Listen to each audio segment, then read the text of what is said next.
Ladies and gentlemen, welcome. Holly and I are back with another research update. We have some really good goodies to share with you all today. We meant to do a show a few days ago on all of this, but it's important information. We've both been busy. Holly's been traveling, so we're going to get this out tonight for all of you. So welcome. Holly, welcome back.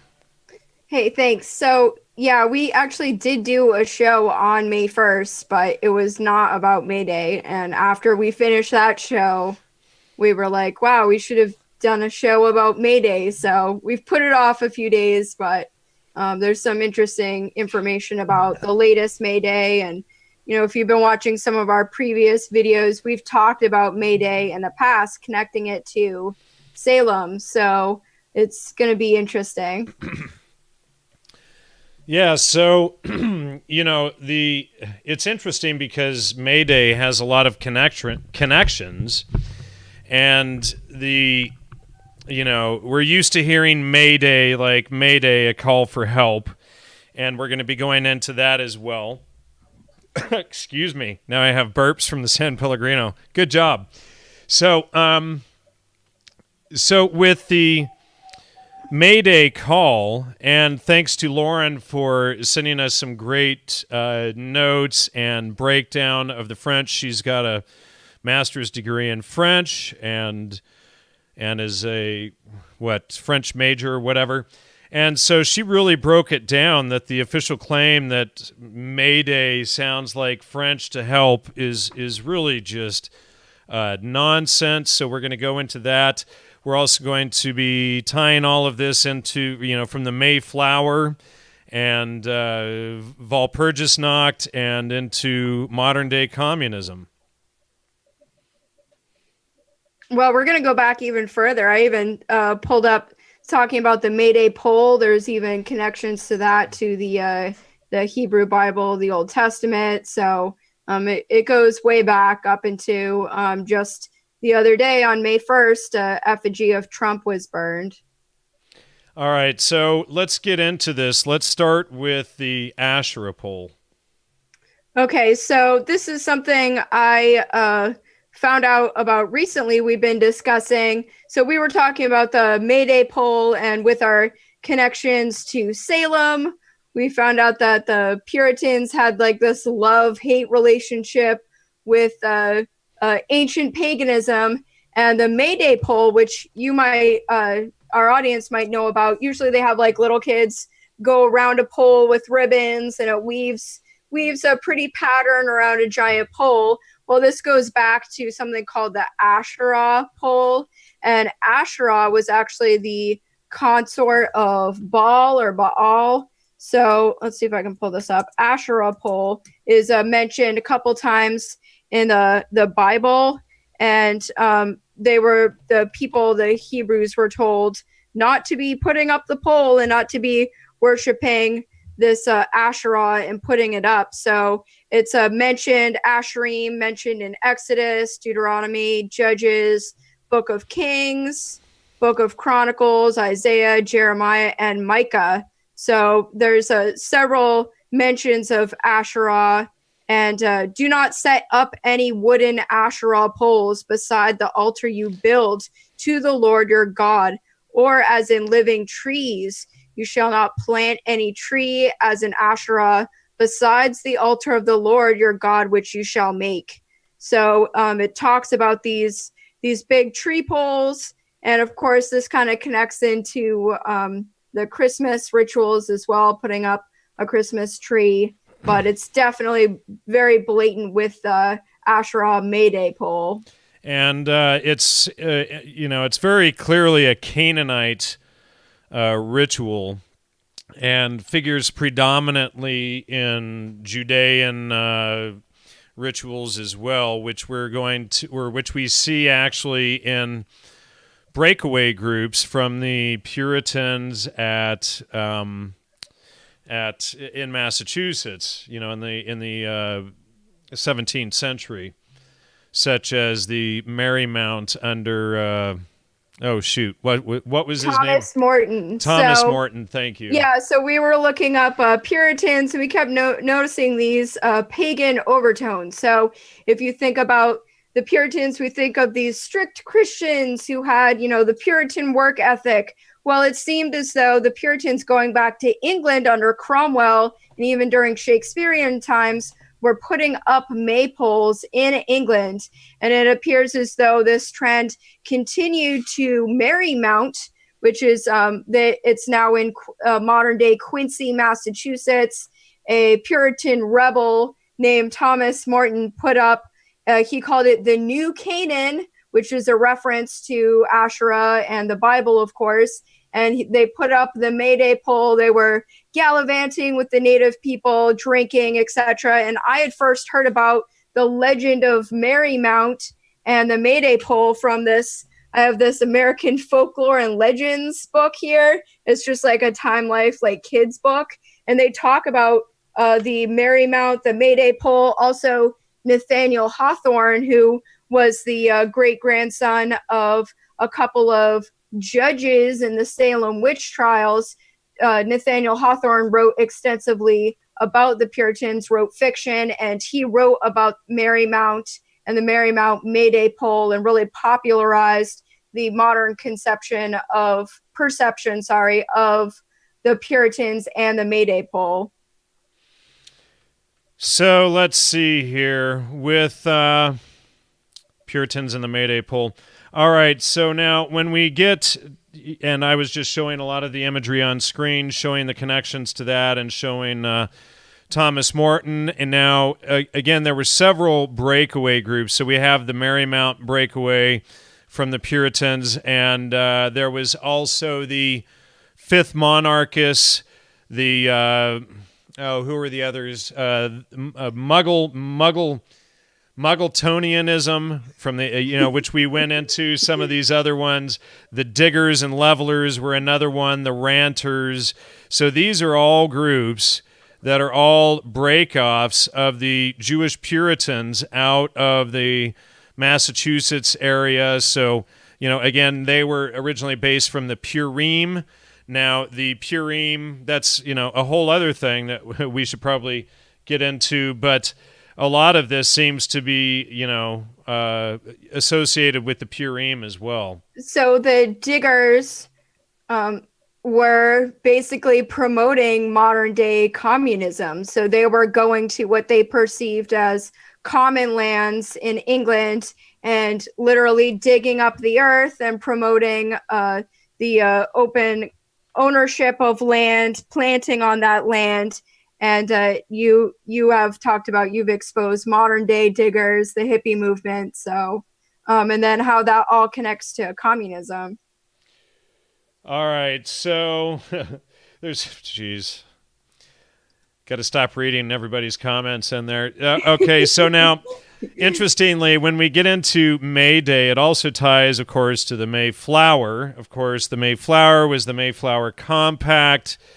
The Mayflower, which we discussed before, ties to the May 1st flowers that were used in the celebrations of, now I'm forgetting, the fertility. Roman goddess, right. Roman, right, and then also with Saint Walpurgis, and then interestingly, May 1st is associated to Beltane, which is a satanic witchcraft reference, etc. And so Walpurgis Nacht, or Walpurgis Night, is the night before May 1st, or April 30th, and that is the celebration of the witches. That's the witches' night. So all of this stuff builds up, and then we as we expose the witches, the Puritans themselves were the witches who cast the spell at Salem against the Christians using the Mayflower Compact. There's all of this May 1st referencing going on and tying all of this to May 1st, to the Mayflower, to St. Walpurgis, to Beltane. And I think what they did was I suspect that they inverted Beltane onto Saint Walpurgis, but that's a whole other theory of mine. But you look like you had something you wanted to add there.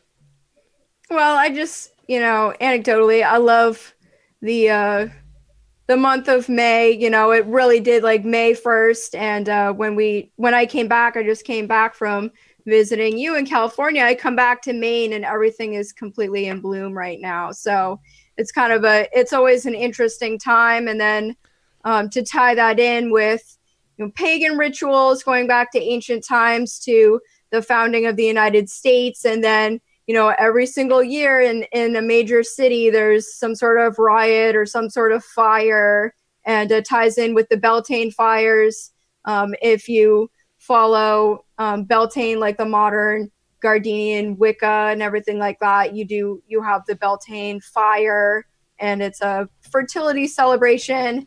And now it's more tied in with Antifa and violence and riots and promoting communism and anarchism and labor rights. There was a teacher strikes the other day on May 1st. So it's a big mess.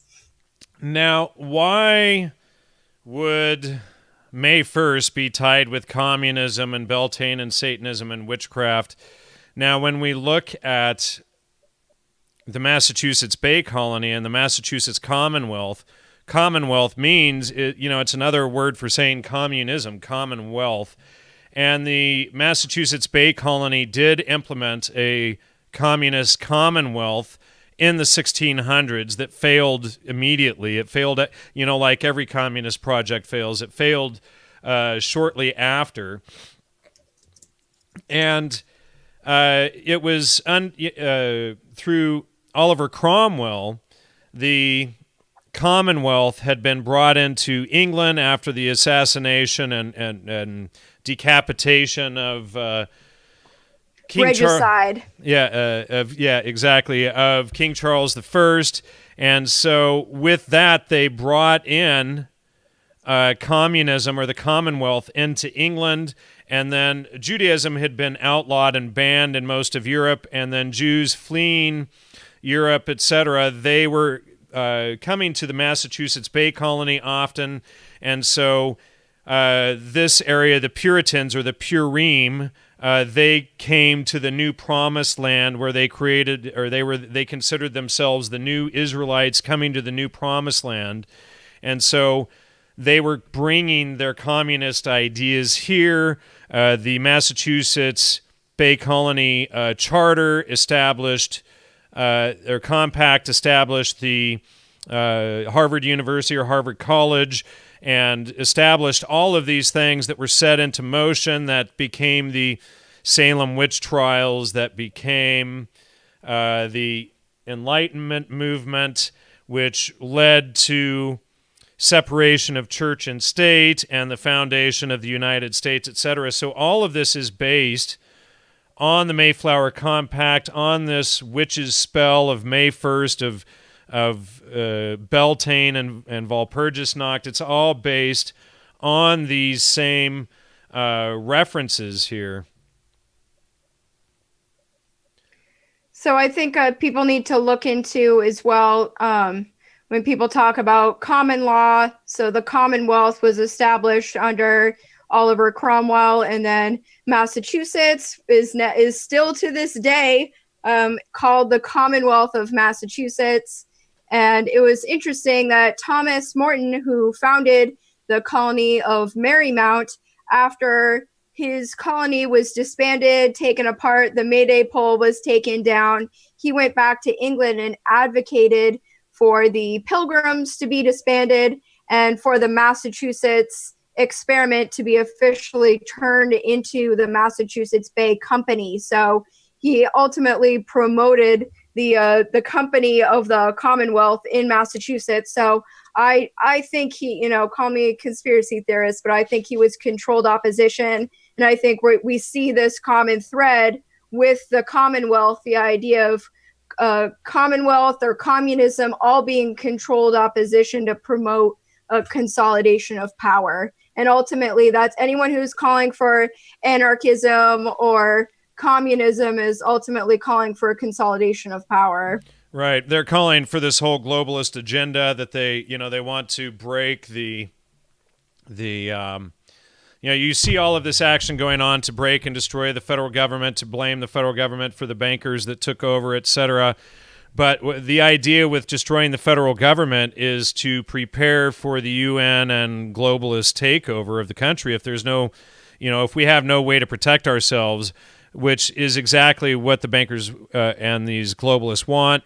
You get rid of the national or the federal government, as Robert Rowe and I discussed. National comes from terms of family. Go back and watch our shows on the 12 tribes in the family, and you can see that the word national means it's a higher extended portion of the family above horde. So they're breaking apart all of these things. They don't want nationalism. They don't want hordes. They don't want tribes. They don't want families. These are all things that are under attack here. And so we can see these globalists using Antifa, using communism, using all of these multifaceted attacks and agendas on we the people to promote this same agenda against the people. So, and then another way that all of this ties together is going back to, May Day itself, the call May Day. Thanks.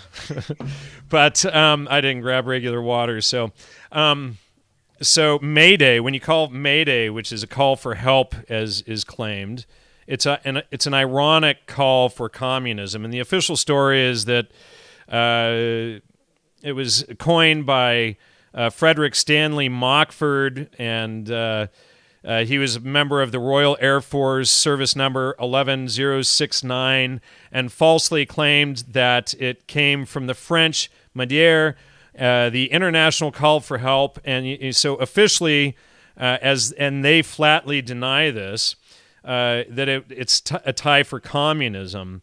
So they claim that Madère, they claim that they asked this guy for a word and he came up with Mayday just on the whim. Hey, we need a word for the stress call for the French and English. It's a double meaning of the word. It's ambiguous, right? So it doesn't really have a clear meaning. Like if you hear Madère in English, you automatically wouldn't think that means to help me or Mayday. They actually had to propagate that out from that instant on as a call for help. People didn't automatically get it unless you were fluent in French, and then we'll go into why that doesn't make sense either. But so there's clearly a double meaning there. And, Mayday isn't a word, it's two words. And for the pilots to understand the meaning, would have to be explained, or all the pilots would need to be fluent in French, and then to be able to understand the double entendre. So it just doesn't make any sense. So,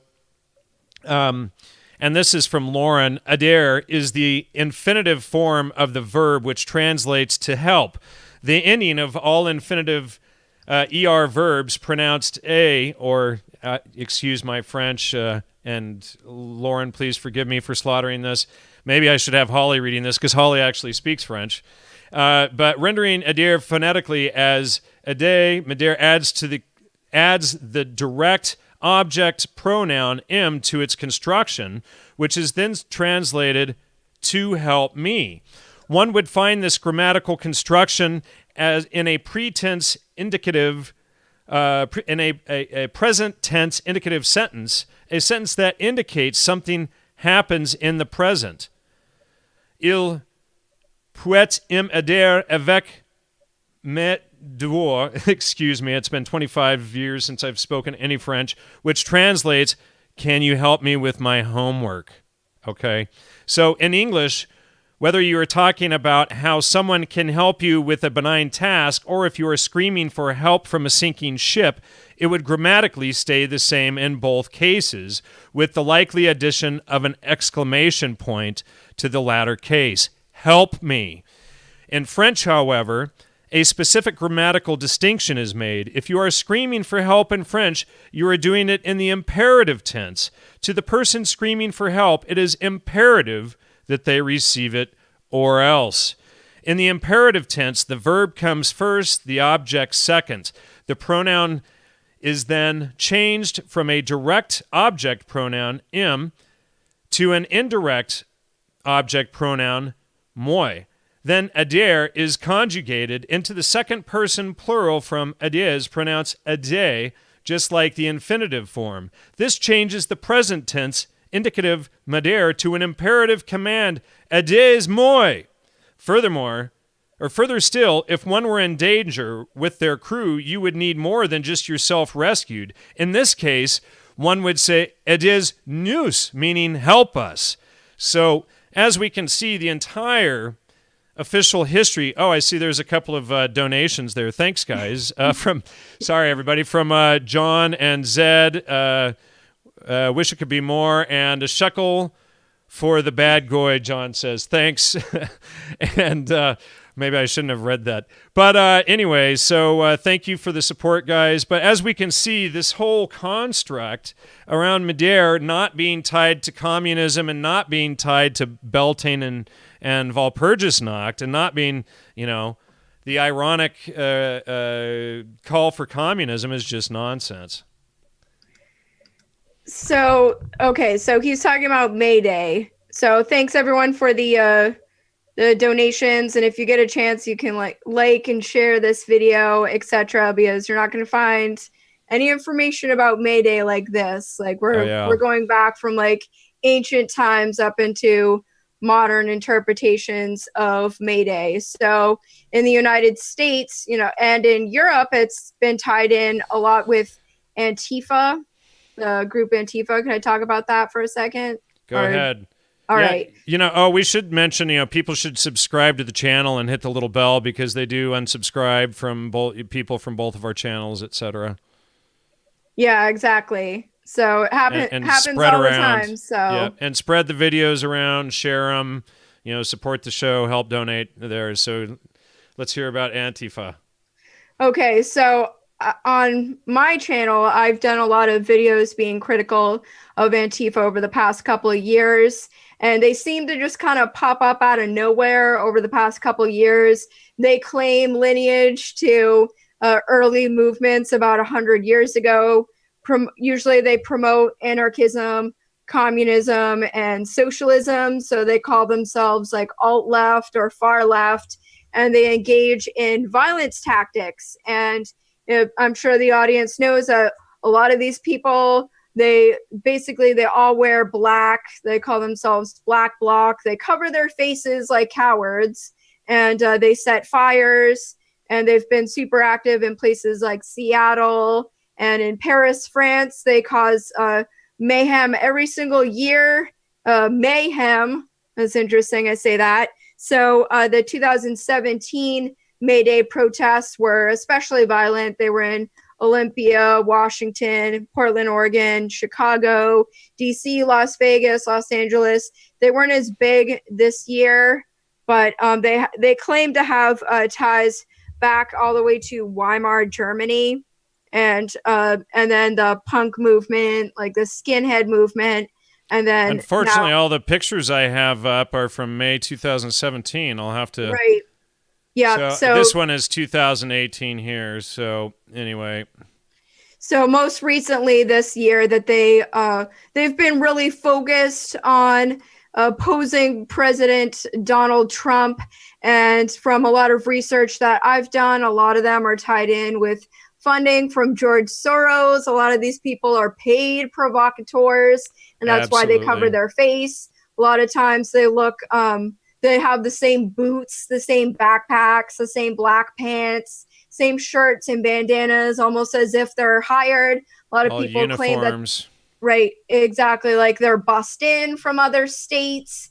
I've exposed some documents claiming that people sign up and they go to several events as Antifa, and May Day is usually their bread and butter, and they were especially violent last year. But this year they were caught burning effigies of President Trump and calling for revolution, of course, their main communist tactic, and waving 1917 signs. I think last year was big because it was the 100th anniversary.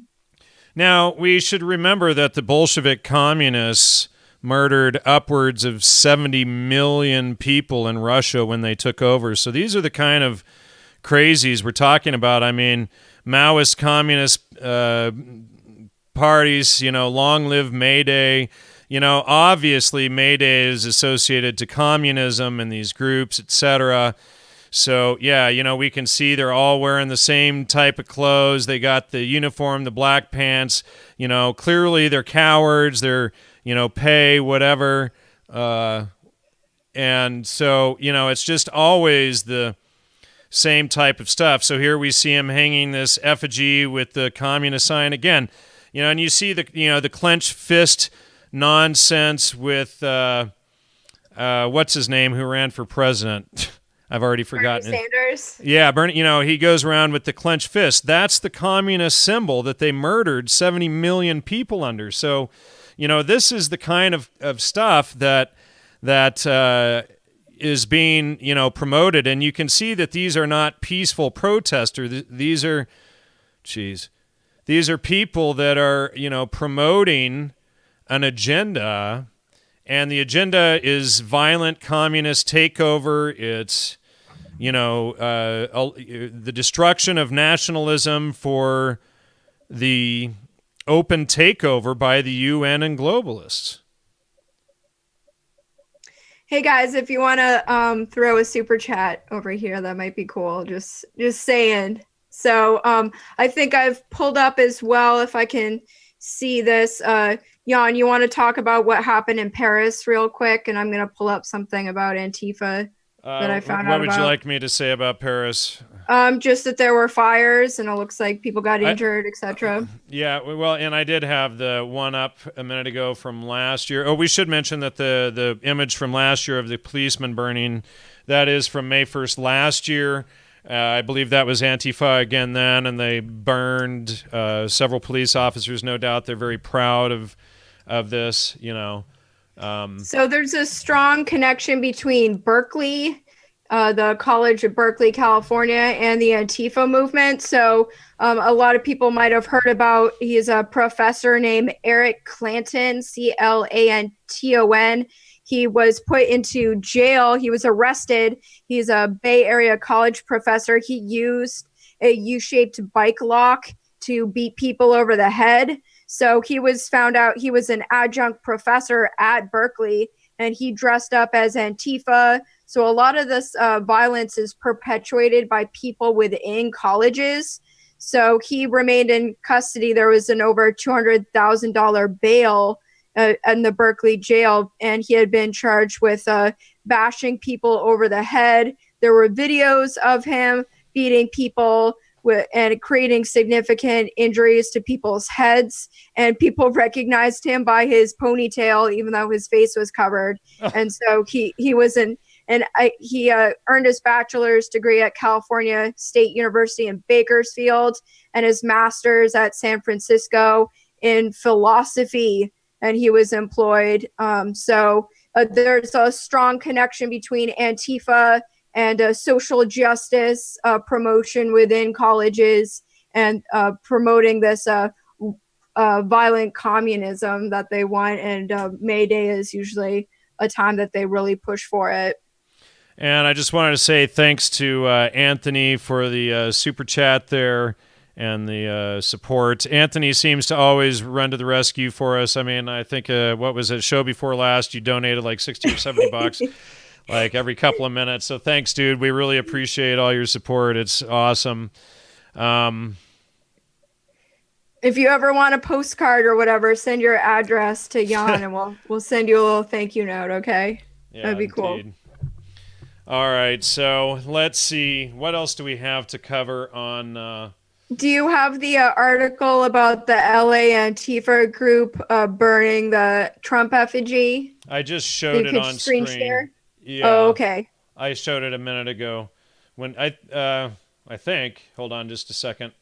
Yeah, LA Antifa. So yeah, here's them burning the effigy, showing the, well, this one I think is, okay, so this is Oh, 1917. Yeah, so they're referencing themselves to the Bolshevik Revolution again. Now, again, of course, they murdered 70 million white Russians during that. So, this is the cray-cray stuff going on with the far left, promoted by the CIA, Soros et al.